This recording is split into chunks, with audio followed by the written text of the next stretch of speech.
Hello. This will be the first in a series of biographies on important men and women from Waltham's historic past. This first video will detail the life of one of Waltham's most humble sons who lived a fascinating and selfless life. James J. Fahey was born in 1918 in the Hell's Kitchen neighborhood in New York City. His parents died when he was about 3 years old. James went to live with his cousins in Waltham, Massachusetts. The youngest of 4 orphan children, 2 of his older brothers, John and Joe, had been in the Navy at Pearl Harbor, and both had survived. On October 3, 1942, during the heat of World War II, James enlisted in the Navy, and a month and a half later, on November 23rd, he boarded the USS Montpelier. His rank was Seaman First Class, his duty was firing a 40mm machine gun. He hoped to see action, and as a member of a gun crew, he was not disappointed. James was very busy aboard the Montpelier. The ship fought in nearly every Pacific battle. The Montpelier shot down Japanese planes and sank Japanese ships off Guadalcanal, bombarded the Japanese defenses at Munda, and survived 2 torpedo hits and an enemy bomb off Bougainville. The ship also covered landings at Mindoro, Luzon, Corregidor, Palawan, Mindanao, Borneo, and Saipan.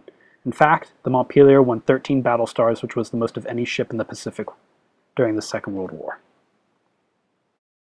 While all this took place, James kept a secret diary. Narratives of war by statesmen and generals and politicians are abundant, but very few accounts are given by ordinary soldiers and sailors who have fought the nation's wars.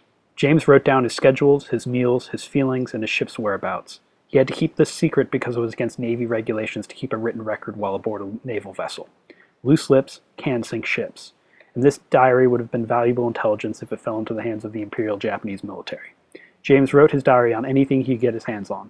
Loose paper, candy wrappers, he even used some of the Admiral's stationery. An excerpt from James's diary entry on June 19, 1944, while his task force was between Saipan and Guam, 600 miles off the coast of Japan, detailed the danger he was in. Japanese planes attacked our task force at 11 a.m. this morning.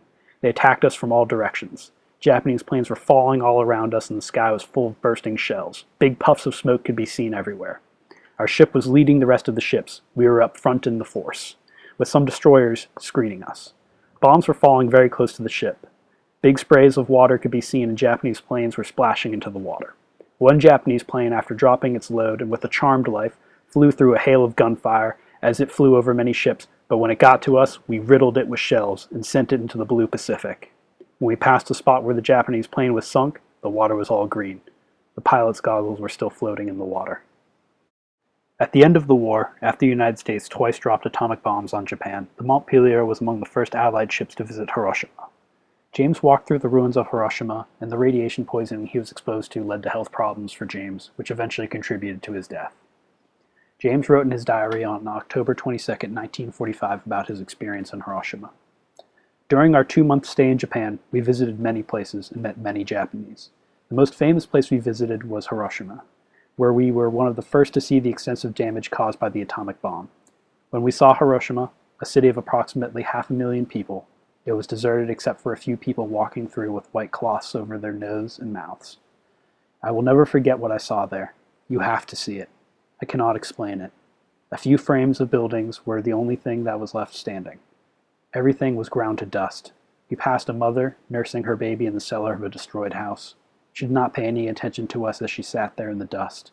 Her whole family may have been wiped out, and both of them might die later from the effects of the bomb.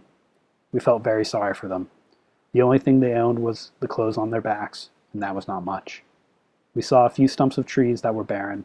They were completely black from the burning. The trolley cars were blown off their tracks, only they did not look like trolley cars anymore. They were completely destroyed. I could just see pieces of them. Everything was reduced to a lot of rubble.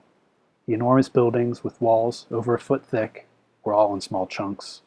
As far as the eye could see, there was nothing but destruction. The force from one of these bombs is fantastic. There is only one defense against the bomb: prevent it from falling. James didn't blame the Japanese people for the war. He wrote in the same entry after his visit to Hiroshima, "Japanese people are honest, hard-working people who were bluffed along by their cruel leaders. They were helpless to do anything about it. It was the military men. Their greed for power brought destruction down upon Japan. If they let the people run the government, it will be in good hands. Japanese people are no different from the people in any other part of the world. People all over the world are good. It's their leaders who are to blame." After the war, when James returned to Waltham on December 24, 1945, James hid his diary in a tin box under his bed, in fear of it being discovered. He soon forgot about his diary and continued his life as it was before the war. James was forced to make a living by working outside because of health problems caused by radiation exposure. So James decided to work in Waltham's sanitation department. He was a trash collector and later became a garbage truck driver. In 1960, Admiral Samuel Eliot Morrison, an admiral in the Montpelier, was writing a memoir about his service during the Second World War, and he asked James for insight. James offered the admiral his diary entries. The offer was accepted, and finally, after 15 years of being hidden away, James's diary was acknowledged once again. When Morrison saw James's diary, he was astounded. He advised James to take his notes to Houghton Mifflin immediately, a publishing company. So James did, and not too long after that, James Fahey was the proud author of the bestseller Pacific War Diary. James received many awards for his book. In November 1963, James received a resolution from the city of Waltham. In 1964, James was recognized as the National Garbage Man of the Year. The title became his in a ceremony at City Hall in New York. "I guess I'm the only Garbage Man of the Year there's ever been," he remarked, but he said he would go back to his truck in Waltham. "It's an honorable profession, and I'm happy." Would he write another book? No, he said. "I'm just a freak in the literary world, no writer." He was also given the opportunity to meet President John F. Kennedy and give him a copy of his book. You can view a picture of James with President Kennedy at the Waltham Museum. James also gave his book to Presidents Johnson, Nixon, and Ford, as well as Robert Kennedy. Although he received many awards, what distinguishes James the most in the minds of many is what he did with his profits. He donated all his earnings to a priest, Father Michael in India. Father Michael used the money to build a cathedral, Our Lady of Dolors Roman Catholic Church, in the village of Metupati in southern India. The people of India, Father Michael included, were extremely grateful. Father Michael referred to James as the man with the golden heart. James was invited to attend the dedication of the cathedral, which was to take place on July 23, 1967. James would have liked to have accepted, but he did not have enough money for the trip to India. James reluctantly had to decline the invitation.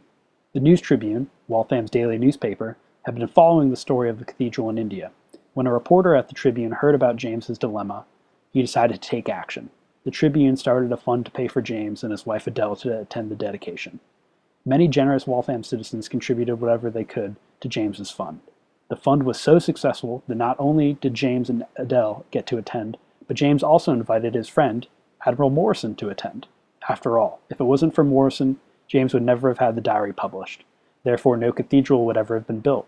James, Adele, and the Admiral were not the only ones who attended the dedication. Father Michael was there, as well as over 100,000 people. They welcomed James with a standing ovation. In 1991, aged 73, James J. Fahey died of radiation poisoning. He left behind his book and his memory. His widow Adele donated a number of their possessions, including his uniform, to the Waltham Museum, where an exhibit honoring his life exists to this day. A stone memorial honoring him stands at the intersections of Moody, Maple, and High Streets in Waltham. Thank you for watching this short biography on James J. Fahey. I encourage you to pick up a copy of his book and even see his uniform at the Waltham Museum. Have a great day.